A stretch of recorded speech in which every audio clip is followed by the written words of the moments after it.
Hello everybody, this is the Rabid Hedgehog, and this is my ride and review of the 2016 Yamaha FZ-07. And, wow, much better than the R6 I was just on. Alright, over here on the right you have your start-stop. You go all the way down, and there you go, now you're started. Hazard lights, and then on the left you have your flash to pass and your brights and your horn and turn signals. Dashboard, you got left and right indication, neutral, bright, and then service engine, cooling, and oil. On the big dash you've got digital everything, digital tack, digital fuel, digital gear readout, and digital speedometer, digital clock as well.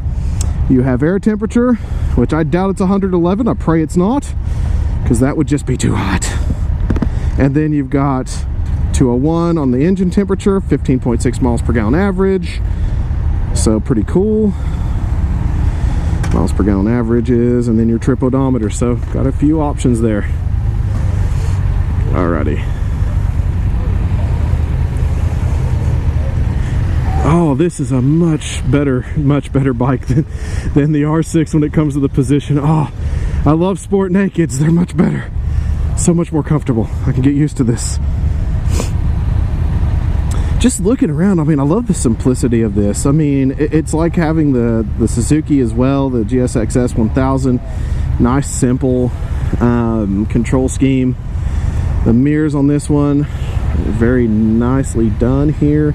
Set out a little bit, and I can actually get it away from my shoulders and elbows. That's pretty good.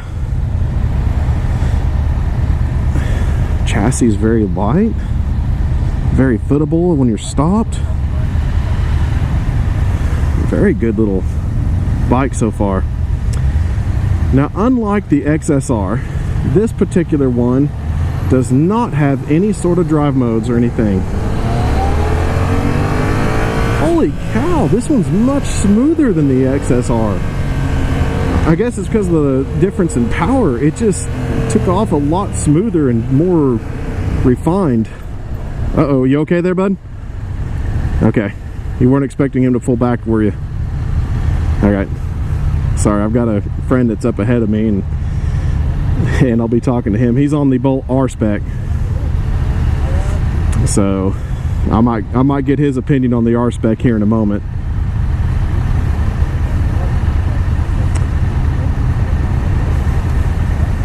I am. Can you hear us all? Cool. Welcome to the group, Mr. Hogue. Yeah, we got Mr. Hogue on the R3, so 3 of us here today. I don't have my Bluetooth backpack on the GoPro today, so you can't hear everybody at the same time. I'll hear them in my ears.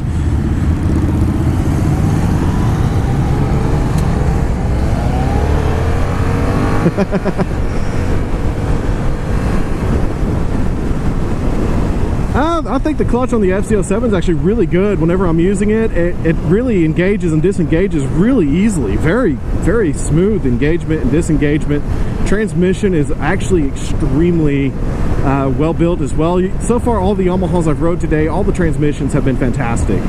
They just immediately click in the gear without any issue. The clutch grabs is when you expect it to. I mean, for me at least, the play doesn't seem like that bad.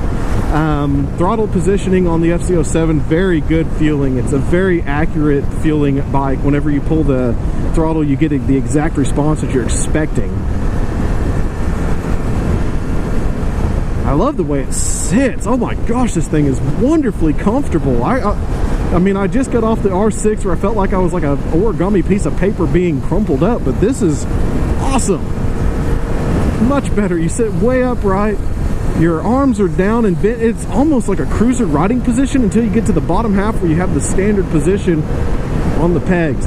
Now, you do get a little bit of vibration from this engine versus the XSR. The XSR really didn't have much vibration at all except in the bottom end. The FZ-07 has a lot more in the bottom end. You can feel it on your feet really well, and it does make it up to the handlebars, but not too bad. Engine braking on the FZ-07 is actually very adequate. The XSR 900 was not. The R6 was pretty good too.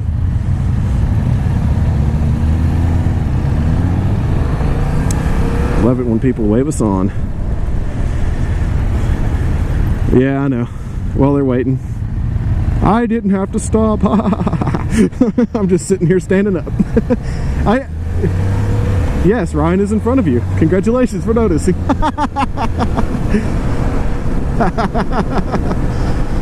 Alrighty.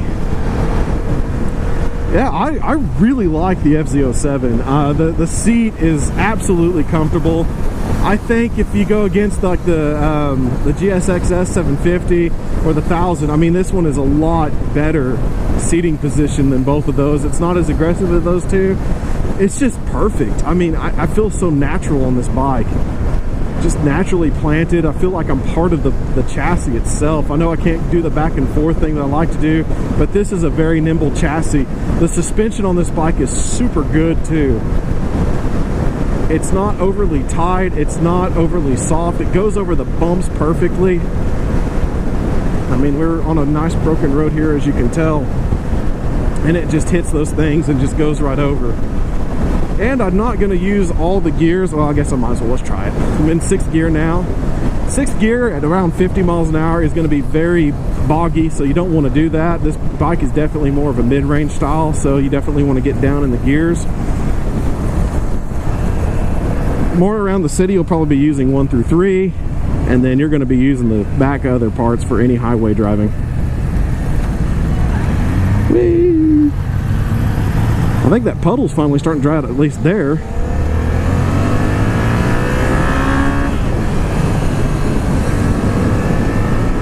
Yeah, this one does not accelerate that hard at all. It accelerates decently, but it's not the most powerful bike.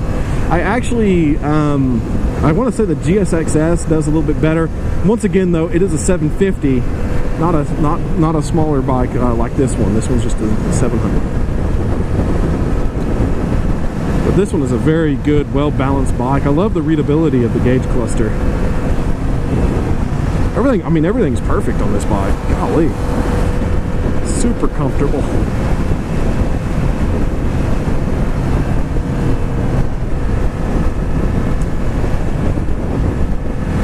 Alright, let's go over to the Minion here. Minion, what are you thinking of our spec right now?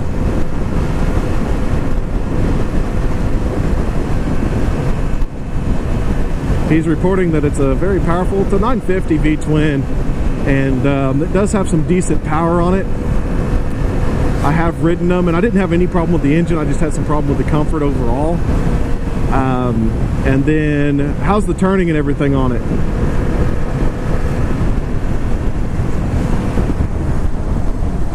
He's reporting that the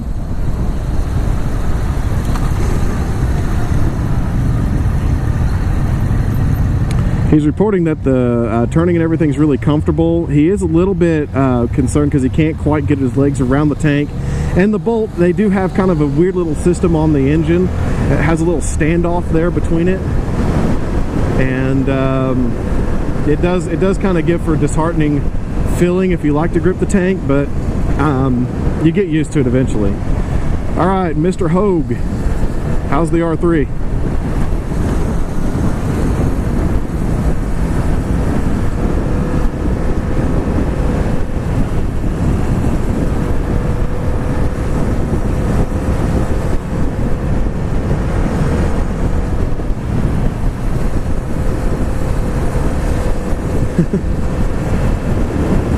He's saying it feels kind of wrong, and RPM needs more leg room on it.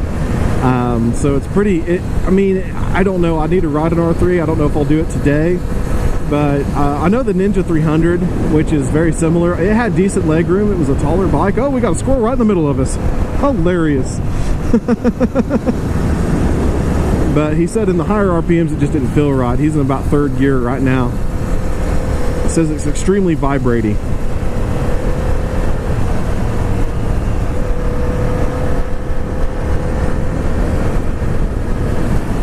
But so far, when it comes to the FZ-07, I think it's perfect. It's extremely balanced. I think you could use this bike every daggum day you want to. You could take it out and use it for, you know, running around the city, running around the twisties in your area, going just everywhere with it. I mean, it's perfect. I don't have any heat coming off of it at all, to me. I don't feel anything. It just feels pretty dang good. altogether good. Okay.